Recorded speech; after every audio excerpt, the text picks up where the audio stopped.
Everyone, this side भूमिका ठक्कर। और आज का वीडियो पूरा का पूरा मैं यही चीज़ को एक्सप्लेनेशन करूँगी कि कौन सा मटेरियल किस तरीके से आप शॉर्टिंग करोगे, क्योंकि ये बहुत बड़ा डाउट है। बहुत ऐसे कमेंट्स आए कि मटेरियल शॉर्टिंग किस तरीके से होगा, कौन सा मटेरियल ले जाना है, क्या आप बता सकते हो आपने क्या मटेरियल ले गया। या फिर मेरे को ये भी क्वेश्चन आते हैं रिगार्डिंग इंडेक्स की, आप मेरे को अपना इंडेक्स दे दो जो आप इंडेक्स रेफ़र करके गए थे। या फिर मेरे को ये भी क्वेश्चन आता है कि आपने कौन सा इंडेक्स रेफ़र किया था, कौन सा बुक रेफ़र किया था। So this video will be all about your queries कि आप कौन से मटेरियल उठा के जाओ और कौन सा इंडेक्स उठा के जाओ।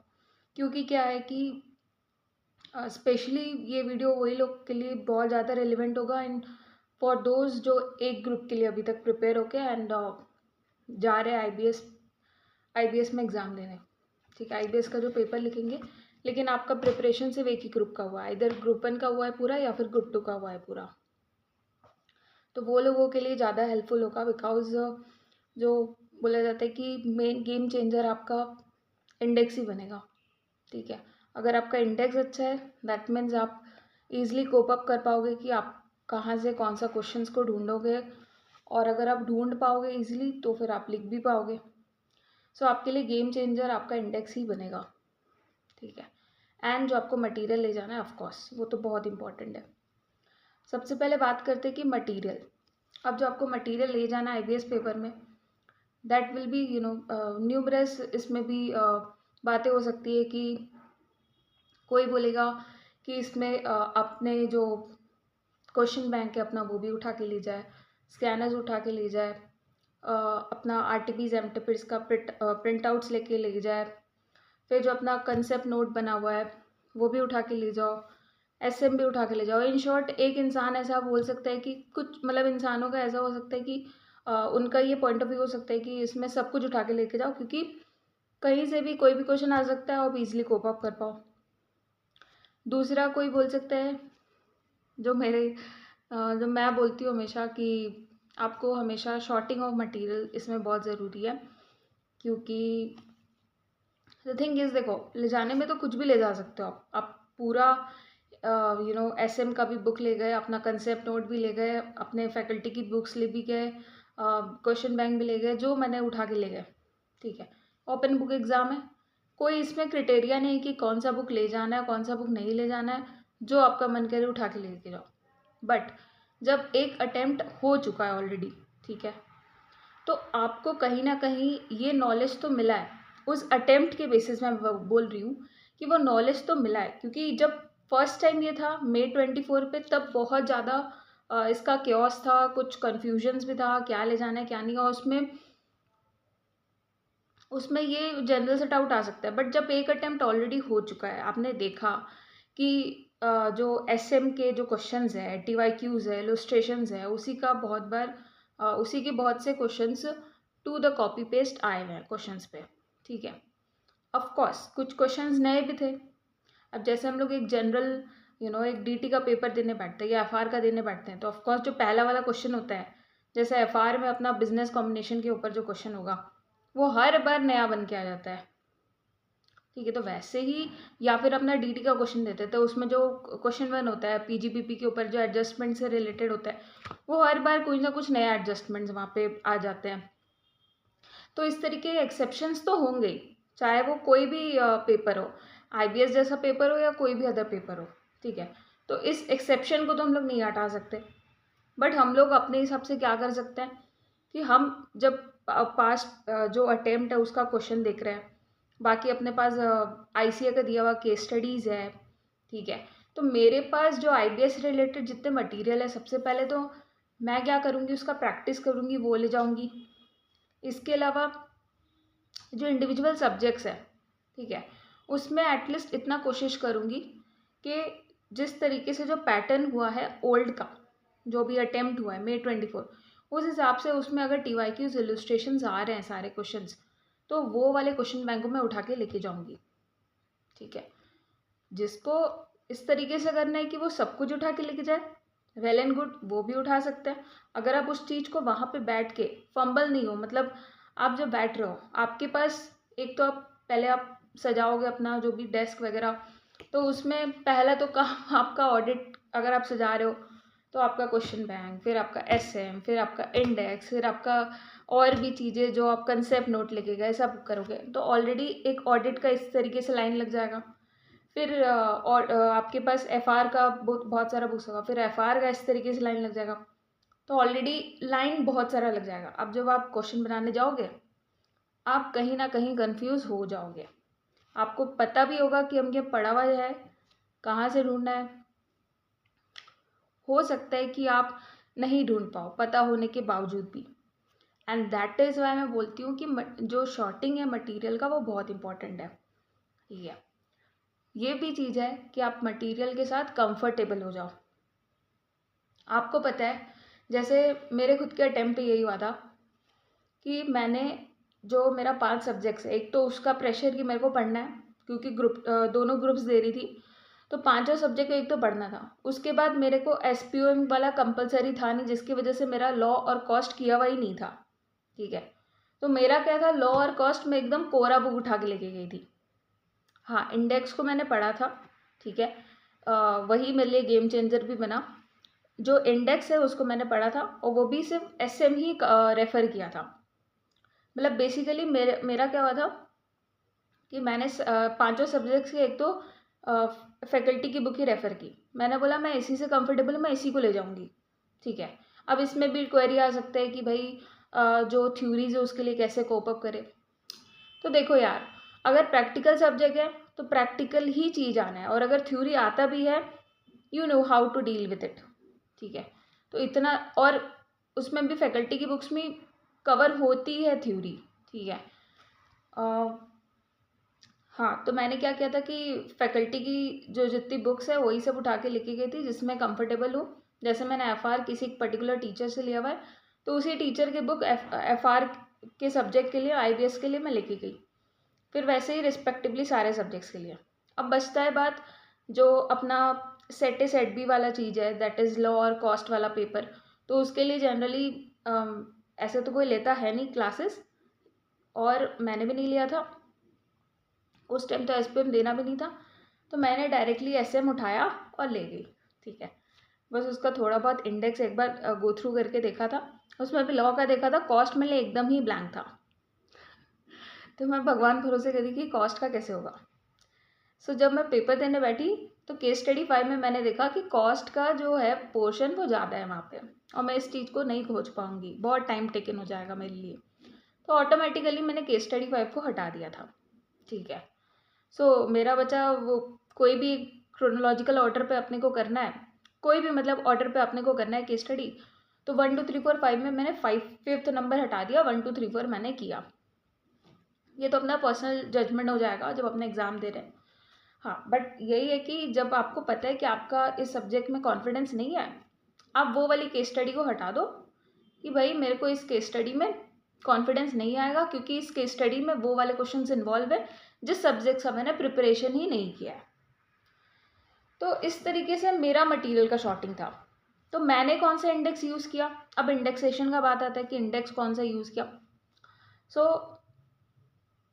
अगर मैंने फैकल्टी की बुक यूज़ की थी, तो फैकल्टी का, अगर मेरे को फैकल्टी प्रोवाइड करी है खुद से इंडेक्स बनाते हुए, तो मैंने वो उठा लिया।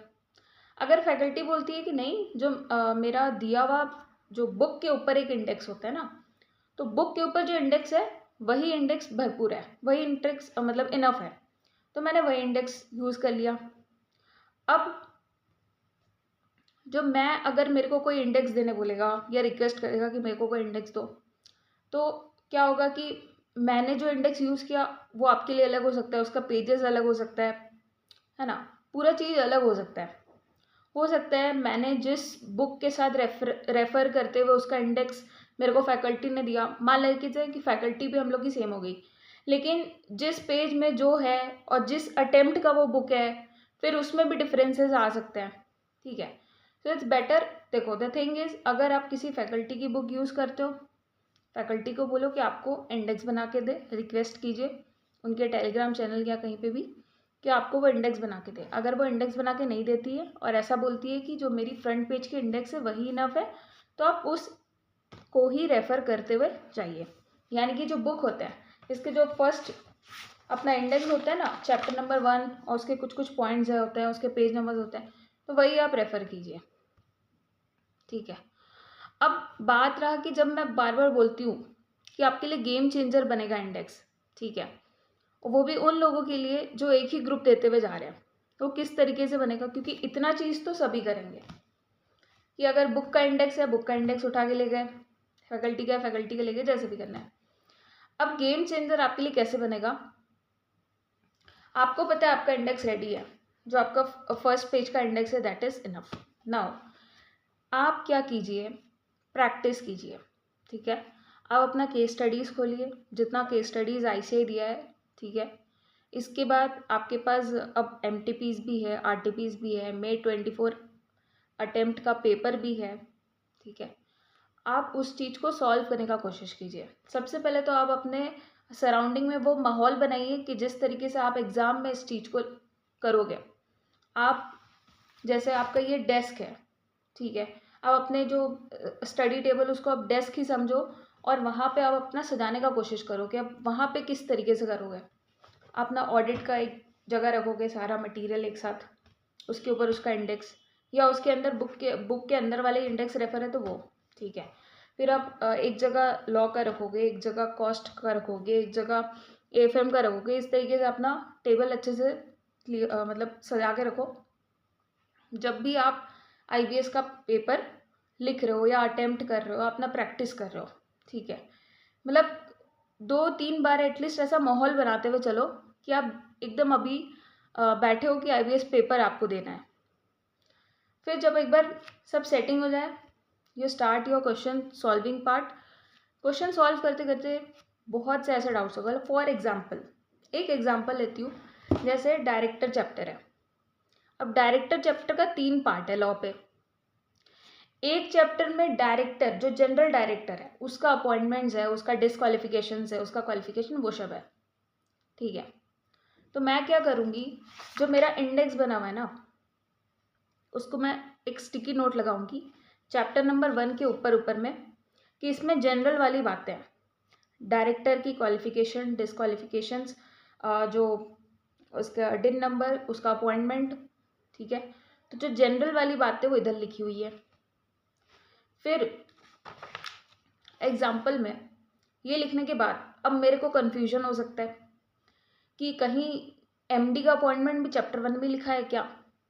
जब अपने MD का अपॉइंटमेंट वाला चीज़ देखेंगे तो अपने को अब लगेगा अरे यार, MD का जो अपॉइंटमेंट है वो भी तो चैप्टर 1 में होगा, क्योंकि डायरेक्टर का अपॉइंटमेंट वहीं पे था, ठीक है।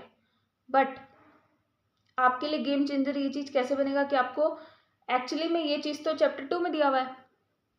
तो आप अपने इंडेक्स में जब आप चैप्टर 2 आप देख रहे हो, उसमें वो स्टिकी नोट लगा दो कि यहाँ पे स्पेसिफिक डायरेक्टर की अपॉइंटमेंट दी हुई है, स्पेसिफिक में कौन कौन से हैं, मैनेजर, MD, ये वाले स्टिकी नोट लगा दो। फिर रेम्यूनरेशन की बात की हुई है तो इस चैप्टर में बात की हुई है।